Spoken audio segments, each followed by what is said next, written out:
Карпбек экөөбүз дайым турнир сайын сүйлөшүп турчу элек. Карпбек, ассаламу алейкум. Алейкум салам. Ден жакшыбы? Жакшы. Күлүгүчтүү жүрөсүңбү? Жакшы. Баракелде. Финалдык беттешүү жөнүндө. Эми биринчи финалдык беттешүү аябай эле жакшы оюн болду. Мына канча команда менен бул командаларда финалга чейин аракет кылып, башынан аттар күчтүү жүргөн, аттар деле чачайт. Биздин аттар да башында күчтүү жүргөн. Бирок эми күчтүү экен, аягына келип такалып, бирок татыктуу жакшы оюн болду да. Сонун экөө бу да күчтүү командалар жакшы даярданыптыр. Биз да ноосто жакшы бир аз даярдыгыбыз сылабый болду эле. Бу да атайлап бир жарым айда аракет кылып, биздин президентибиз Байыш атайын кой эртерээк даярданалы деп балдардын баарын даярдап, бардын аттарын баарын даярдады. Аллага шүгүр, ийгилик жакшы болду. Мээнетибиз жанды. Ошо биздин президентибизге да өзү да жаш болду да, ой Карпбек эке убагында айтты жашмын айлы дегенине карабай келди эле мына жаш болду да, көп киши кыла албаган нерсени кылды да. Буга да чоң рахмат биздин президентибизге да, өзүнүн жеке эле мындай эле бир өзүнчө бизнесмен эмес, мындай эле бир дыйкан киши, мал чарба менен айланышат, өзү өкмөттөн акча албайт, ушу балдардын баарын камсыз кылып, жок нерселерин бар кылып, аракет кылып, сонун болду. Президентибизге да рахмат. Дастан Жумабековдун бизге да ушу райондук, айылдык кулактарды өнүктүргөн, ушул балдарын бүт даярдаган ушу президентибиз да бүткөн Талас элине бүткөн ыраазыбыз. Баракелде. Карпбек, силер 2019-жылы бир жогорку лигага чыгып анан түштүңөр эле. Ошо жылы ошо Байышты алып келгенбиз, президент кылып, ошо сен татыктуудун, сен ушуну аракетчил баласын алып келдик эле. Алла ошо ардында аракет кылып, аттарыбызды сатып алдык. Булар келди, ат сатып алып отуруп аракет менен, бирок анда да жакшы даярдыгыбыз болгон. Анда да чемпион болгонбуз. Эми Аллах таалам ушул күндү дагы насип кылыптыр. Бу жерде биринчи лигага, бу жерде дагы бешинчи лигага жакшы аракет. Уши лигага бу жерде. Даярдык. Баракелде. Тим курамын башынан баштап келатасың бирге. Өзүң мындай кандай жүрөгүңдө туюп турасың? Кечеги жогорку лигадагы оюнду көрдүң да. Уши лиганымы? Бул эми бул жигиттер мындайча айтканда эми арасында тажрыйбалуу жигиттер да бар, бирок жаштары дагы бар. Мындайча айтканда жогорку лиганын табиятында канчалык деңгээлде туруштук бере алат? Эми бул азыр спортто эң кыламын даярдыкка жараша болот. Кандай жакшы даярданып, аттарды жакшы даярдасаң, туруштук жакшы эле бергенге болот да. Аттан чечилет. Ошо эми Кудай кааласа дагы бир ошо аттарды ырастасак, эми буга биринчи орун болбосок да, ошо Высший лигада жүргөнгө аракет кылып, бир үчүнчү ушундай аракет кылабыз, Кудай кааласа. Жок, бир Высший лигада достук, ынтымак, сары өзөн дегенде канча жылдан бери даярданып, тажрыйба алып келатат. Ошолордон кийинки командалар болуп, эми аракет жакшы эле болот бу жерде. Эми аттарды ырастаса, балдарды туура тренер туура ырастап койсо, оюн жакшы кызык болот да. Баракелде. Карпбек, сен өзүң дагы байкаган чыгарсың. Мен бул турнирде мындайча айтканда команданы бирден бир сүйрөгөн аргымак бул Байтур менен Ержан болуп калды да. Буйруса бул суроо азыр орунсуздур. Бирок келерки жылы жогорку лигага мисалы күчтөндүрүү максатында ушул тандемдин орду кандай болот? Эми баарын эми убакыт көрсөтөт. Эми баарын будан да ушу Байтурдан да күчтүү аттарды алганга аракет кылабыз эми. Ошого аракет кылабыз да. Байтурдан да күчтүү аттарды аракет кылыш керек. Азыр Высший лигада өтө эле күчтүү аттар көп. Ошого эми Высшийга аракет кылабыз да. Бирок бул турнирде Байтур жалгыз экенин тастыктады го. Байтур эми качантан бери турган, Ержан да өзү чаап тажрыйба алган. Анан биз сүйлөшкөндө ушу Ержан атайын, эми Ержан өзү келсе, Байтур жок, мындай результат кыла алмак эмес. Байтур өзү келсе, Байтур Ержандай болуп, мындай кысасы бири-бирине топ келген атта, бизге пайдасы тиет, ушундай деп анан бир аз өзүнүн келишим менен алып, командага пайдасы тийиз экен деп ниет менен алдык эле. Аллага шүгүр, пайдасы тийди. Чемпион болдук, шүгүр, жакшы. Баракелде. Мисалы, былтыр райондук чемпионаттарыңардан көп мындай жекеме-жеке мыкты аргымактарын көрүп калдык баягы Таластын ичиндечи. Бирок ошол аттардын жакшыларын ушу лигада көрө албай калдык да. Жакшылар ушу Бакабатта кетип калып атат, Бакаятага кетип калып атат. Ушундай болуп атса, командалар көп. Анан бизде деле катуу бышканын кара бурада жок. Бир хан деген атыбыз бар эле, ошол бир аз приказ келбей калды. Адам башка ишеничтүү деле кара бурада аттар жок. Кечеги достук менен ынтымактын беттеши боюнча негедир менин жеке оюмча баягы мезгилдин талабы болуп калгандай болуп калды. Ушул көкбөр оюнундагы ат салуулар дейбизби, коргонуу жагына бир аз көңүл бурчу убакыт келип калды окшойт. Ооба, кече өтө эле мындай өтө катуу оюн болду да. Эми анча-мынча судьялар деле күнөөлөштү болбойт, бирок судьялар өздөрүн түшүнүп, бирок өтө да мындай беспредел болуп кетти да. Ошол жагын туура караш керек да. Мисалы аватар ышкыр элек деле келип туруп эле кругтун ичинен чаап келип коюп атат. Ошондорду эскерип болуш керек. Жөн эле мындай турган кезде уруп атат. Ошолордун баарын судьялар тактап, ушул балдар травма болуп калбасын. Аттар аватар деген не деген ат эми? Өмүрбек деген не деген жаңы чыгып аткан бала? Эми ошону обязательно эле аватарды өлтүрүп таш керек, же сындырып таш керек. Эртең аватар Кыргызстанга да кирүүгө барат да. Ошон үчүн судьялар так стартта турганда да келип чаап урушуп атат да. Ушундай эле судьялар ушул жакшылап карап коюш керек да. Эми бизде 1 метр деп атыр, 1 метр жок. Жарым метрден балдар өтө катуу да. Балдарды мен өзүм көрдүм кече, бир 2 баланын колу сынып кетти да. Мына чаап келип Нуржан келди, голду салды, ушунда тактап караш керек да. Мына Нуржан атты салды, токтоду. Артынан чаап келген ат полный келип Нуржан ат талкалап кетти. Сразу бутунан. Эми Нуржан ат ошол жерден бутунан кетип калды да. Тайгазанга жапшыра койду. Ушуларда судья ушулар туура караш керек да. Ошондой эле мындай бир чара көрүш керек да. Удаление берүү же мына жакшы мындай өтө көрбөзө азыр балдарда, балдардын ден соолугу керек бизге. Эртең намыс деген бар, Казакстан келет деп атат. Ошондой оюндарга биздин балдар керек. Ошо судьялар өтө жесткий болуп атат да. Ошону туура карап, ошону туура чечиш керек да. Анан бунун көзүн карап, тигинин бирок бизге бала да керек. Командан да эми баягы бул чыгарып койдук. Бир судья жакшы бир чыгарып койсо, анан эскери болот да. Эскертиш керек. Судьялар аябай эле кечеңки оюн өтө да, достуктун балдары өтө эле беспредел салып чыгат да. Менин оюмча судья бир аз анча-мынча көз чумуп койду да. Ошо көз чумган токтош керек, ден соолук керек. Ошол эле Сары Өзөн менен Мурастын, анан дагы Сары Өзөн менен андан мурунку Бакубат Таластын оюндарында дагы одон ат салуулар көрүнө эле турду да. Ооба, өтө эле кеп ушу судьяскийде ушу судьялар атайын анан баягы бирөөлөрдөн сурап калсаң айтат да, высший лиганын ою высшийдай болуш керек дейт да. Эмне себептен десе, высшийлар ушундай ударды чыдап, ушундай ударларды бериш керек дейт. Эми ал эми ошондо обязательно талкалап таш керекпи? Эрежеге такап, эреже менен жашынакы болуп ойносо балдар деле травма болбойт. Травма болуп калса, ада бир үйдүн бир эркелеген, бир үйдүн кыргызга кирген жараган балдар да. Ошон үчүн бизге травманын кереги жок, кырсыктын кереги жок.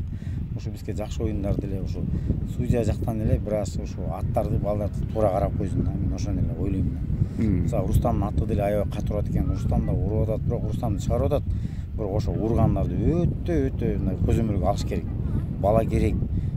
Эми ден соолук менен салыштырганда 2 мүнөттүк жаза эми арасында бар менен жок эле болуп калып атпайбы? Ооба, ошону өтө жесткий ударга көбүрөөк бериш керек да. Ошон үчүн тигиле урарда да ойлоносуң да. Мен деле чаап жүргөм, бирок урарда ошо командаңы ойлойсуң да. Бир жолу чыгып, бир жолу удаленияга чыгып, командага минус кылсаң, анан экинчисинде кылбай каласың да. Ошону судьялар туура айтып, чыгып атканда эскертип туруп, анан баягы бир нерсе болсо эле судьяны, мисалы судья чыгарып койсо, а биякта күйөрманда бирөө турат, ой, судья начар, анан судья мындай дейт анан. Ошон үчүн судьялар да бирке мындай анча-мынча көз чумуп атат, ошону көз чумбай туура так эле судить болуш керек да, бул менин оюмча. Мен эми өзүм жеке оюм айтайын, Карпбек. Кечеги оюндан аябай деле өтө одон ашыпка көргөн жокмун. Бул жерден калыстагы мен калыс кандай чара көрөт десем, ал өзү башка нерсе менен алек болуп жүрүптүр, статка тургузупчу. Гол салымдан кийин бияктан дагы сырттан баягы өзүң айткандай Шистоко чейин урдуруулар болуп атты. Анан ошол учурда Аскатты жогору казанда койдуруп туруп улагын түшүрүп салды. 1 мүнөт 2 мүнөт өтпөй эле ылдый жакка келгенде дагы урду келип турупчу. Анан судья баягы биринчисинде эскертүү бердиби билбейм, экинчисинде ышкырып туруп удаление деди, барып текшеришти, мындай удаление болбоду, аны жараксыз деп тапты. Эми негизги айтайын деген оюбуз, Карпбек. Мисалы сен деле мага кошулат болушуң керек. Мен бул эки команданын баягы көрөрмандардын арасында бир пикир келишпестиктер же бирөөгө тартып аткандай мааниде эмес. Балким ушу мезгилдин талабы болуп калдыбы, ушуну бир жобону карап туруп, бир дагы бир жаңыртуу бир мындай ошо алдыда дагы эгемендүүлүк бар. Ушул оюндарды жакшылап карап, бирге мындай эрежеге кириш керек балдарыбыздычы. Ушул бирге урган жактан аябай эле азыр ургучаттар менен азыр бизде өнөр болуп калды. Ушул күчтүү баланы уруп чыгыш керек. Азыр мына TikTok, мына Instagram деген бар. Мисалы улам эле Өмүрбектин чыккан улам Instagramдан көрсөтүп эле анан баары ой эркексиң, анан мындайдыр комментарий жазышат. Бирок эми бизге андайден мисалы өлүп калса же колу сынып калса, буту сынып калса бир бала травмада, ошон үчүн эрежени ушул келаткан ушул биздин эгемендүүлүктө Кудай кааласа ушул судьяларды жакшылап балдар травма болбой турган ушул урган жактын жакшылап карап койсо деп биз суранабыз да. Булак шатар менен ушундай судьялар кайтарып ошол да. Баракелде. Анан баягы бирке баягы уши илиганга ушиде караш керек деп анан обязательно даңкылдап туудуруш эмес, ошо урдургандар жакшылап карап коюш менен судьялардан суранам. Баягы бизде Ноорузда күрөш уюштуруша бербедиби жок жерденчи. Анан мен деле андай деңгээлде деп ойлогон эмесмин. Мен ойлогом баягы Кыргызстандын ичинде балбандар күрөшөт экен депчи. Көрсө алар көк бөрүшүлөр экен. Ошону бир 2-3 сат эле мурун билип калдым да. Анан ушундай галас ой келди. Баягы сен өтө бир калыс ой пикириңди билдирипсиң. Могу эмне деген нерсе, эми ушуну карап койсо болбойбу? Эми азыр Өмүрбектин даңкын көтөрүп, Баяманды ылдый кылып, дагы бир оюнчуну жогору кылып, дагы бирөөнү ылдый кылып, мондай өзү ита келе мондай интрига чоң эмеспи көк бөрүдөчү? Бир ушуну уюштурбай эле койбойбу деген бир ой пикириң айтыпсың да. Мен аябай эле, бирок бир кимдер уюштурду, кимдер баштады, мен билбейм. Бирок биз Кыргыздын балбандарын баалашыбыз керек. Баяман деле өтө балбан бала, мыкты бала, жаш бала чыгып келаткан, бизден Өмүрбек да балбан бала да. Анан баягы элдин астында мисалы Баяманды күрөштүрүп, буну күрөштүрүп, баягы эл менен элди мындай кызытып, бирөөнү жакшы, бирөөнү жаман көрсөтүп койду да. Ошон үчүн мен өзүмдүн жеке оюм биздин келечектеги балдарды ушу күрөштүрбөй эле тартышсын, ат үстүндө жүрөт. Күрөш болсо күрөштөн көрүшмөк да, ат үстүндөгү балдарды ат үстүндө сынашсын да. Анан кийин баягы күрөшкөн баягы туура эмес деп ойлойм да. Туура эмес болуп калды да менин жеке оюм. Балким ушунчалык күрөштүргүбүз келет экен. Мындай чоң менен кичинекей кылып, жөн эле мындай эле бир кызык кылыш үчүн да. Анан обязательно тең менен тең ушу Баямандын кадырын түшүрүш керек, Өмүрбектин кадырын түшүрүш керек, Нуржандын кадырын түшүрүш керек. Бизде ушундай маани, ушундай көп эме кылабыз да. Ошо анан көрө батырларыбызды баалап, батырларыбызды кадырлап, эртеңки күнү казак туугандар, өзбек туугандар келип калса, мына дагы да ушу батырларга сыйынабыз да. Ушу батырларыбыз аман болсо экен дейбиз да. Ошон үчүн мындай оюндарды уюштурбайла. Батырлар ат үстүнө салышсын, ат үстүндө эңишсин. Мына чыны биздин Кыргыздын батырлары да булар ат үстүндөгү батырлар деп коет. Баягы жер үстүндөгү батырларды жер үстүнө сынашсын. Мисалы мына биздин Жоламан, кандай мына Ак Жол дегенде мына жер үстүндө экен, мына дүйнөнү дүңгүрөтүп атат да. Ат үстүндө Манастар кыйын экен, мына Нуржан кыйын экен, Өмүрбек кыйын экен, мына ат үстүндө дүңгүрөтүп атыр да. Ар нерсенин өзүнүн жолу бар, ошо биз ошону туура эле карап койсок туура да. Мен күрөшкөндү өзүм жеке улакчактар мен туура эмес көрдүм да. Ошо жакшы мына турнир жакшы өтүп атат. Ушу Жалал президенти мына жакшы уюштуруп атыр. Мына Койлазында сууларын чачып, эмне кереги бар мына кызматтар тимеле агын актуу улам оюн сайын чачып, оюн сайын бүт Жалал эли да мына тозуп алды баарыбыздычы. Мына кыр жашты жакшылап тозуп алды. Бүт мына Кара Бураны, Кезек багыштарына неде жакшы кишилерибиз бар экен. Тимеле коюн союшуп, мына келгенден бери 2 оюн жеп койдук. Ушинтип эле туугандар, балбандар деп, батырлар деп Жалал эли ушу батырларды аябай баалайт экен. Биз өзү ыраазы болдук. Коюн жеп, сыйын көрүп, өздөрү тамак кылып берип атат да. Биз көлгө барсак деле, бияка барсак повар жалдап алчык да. Поварлар тамак эми улакчылар эми ат менен алек болуп повар каласа, мына өздөрү семьясы менен тамак кылып берип атат. Бирөөдү жалдап повар деле кылган жокпуз. Семьялар менен биз батырлардын сыйлап атат да. Биз ыраазыбыз элибизге. Баракелде. Буйруса эми эртең финалдык беттеш Сары Өзөн жана Достук командаларынын ортосундагы беттеш. Мен колу жүрөт утатко. Өтө деле мындай утулса Сары Өзөн көп очко утулбайт. Достук утулса да көп очко утулбайт. Ошо разница 1-2 очко, бирок кызыктуу жакшы ойын болот, бирок судьялар жакшы карап коюш керек да. Балдарды травма кылып албаш үчүн да. Ооба. Баракелде. Сен өзүң башыңда да болду эле команда мисалы балдарды алып жүргөндө же командада өзүң ойноп жүргөндө мисалы бир турнирде бир бала негедир ачыла албай калат же бир аты төп келбей калат, бир ар кандай себеп менен мындайча айтканда көрүнбөй калат да, анан бир турнирге келгенде эле тытынып чыга калат. Ооба, ошондой болот. Бир оюнда бир баланын колу жүрөт, действительно эле да. Мисалы Кубантай мен Нооруста бирок ынтымак менен ойногону көп ачылган эмес. Бирок кеченгиде Кубантай аттын астынан алып атат. Өмүрбөктөр ушундай каты ойношту да. Колу жүрдү Кубантайдын дачы. Кубантай Манаска алып берип, Манас аябай өтө токтоо, өтө каты чабып койду да кеченгидечи. Өтө аскаттар шашып кетип атат, бирок Манас өтө мындай шашпай, мындай гол салган аракет кылып, далбастабай, бирок өтө чөбүрчүк чакып койду Манас. Өтө жакшы оюн болду кечен. Аябай эле бирок достук аябай жакшы чыгыптыр да, өтө мындай каты чыгышты да. Жакшы болду бир оюн. Ушундай мисалы баягы утулуулардын ызасыбы бул? Же чындап эле мындай өздөрү да, мисалы достук командасы качантан бери даярданып келип атат. Достук бир Манастар кетти, кайра чогулду. Мына ошол мээнет да үзүрүн көрүп атат да, мен ойлойм да. Ушу баардык нерсеге мээнет кылыш керек да. Мына достук командасынын жетекчисине деле канчадан бери жүрөт. Эми баягы жетекчилерге, кээ бир жетекчилер алмашып кетип атат. Чүйдө жетекчилер алмашып кетип атат. Достукту жетекчилер билбейм, бирок ошо алмашпай эле жашынакы ушу достукту эле аябай жакшы да. Мен достуктун жетекчилери аябай мыкты экен да.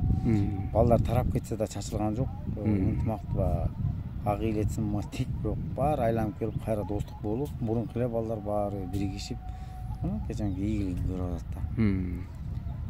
Ийгилик достук командасында да мен колдойм, достук командасын.